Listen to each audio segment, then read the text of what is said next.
ఇస్తున్నాము. నేను అప్పుడు అక్కడ తెలుగు రాయడానికి తగినటువంటి పనికరం లేదు, చేతితో పుస్తకాలు రాస్తాము. నేను సాధించినది రావి ఆకు మీద బొమ్మలు గీస్తాను.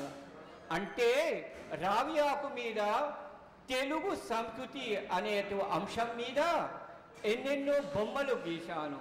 ఒక తెలుగు సంస్కృతి అనే అంశం మీద ఇప్పటి వరకు 504 బొమ్మలు గీశాను. ఇంకా 504 బొమ్మలు గీయాలి.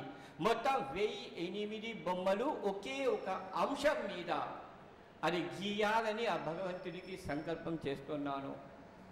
అప్పుడప్పుడు ఇక మీ ఆంధ్రపుణ్యభూమికి వచ్చి అనేక ప్రదేశాలకి వెళ్ళి ఇటువంటి రావి పత్రం మీద రావి పత్ర చిత్ర లేఖనం నేను నలుగురికి చూపిస్తున్నాను.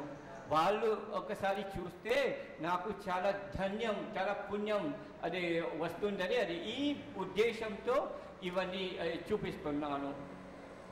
ఇవి కూడా అనేక ప్రదేశాలకి విధి చేస్తున్నాను.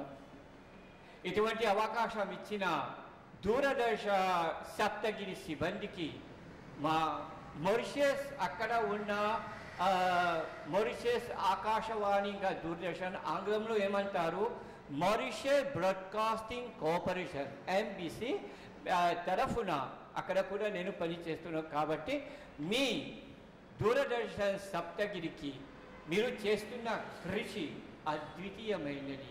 ఇంకా ఇంకా అంటే ఇక్కడి నుంచి ఒకసారి మా తెలుగు కార్యక్రమాలు పంపితే అక్కడ ఎంతో శుభ్రంగా మేము అక్కడ 13 లక్షల మందికి మేము చూపించవచ్చు.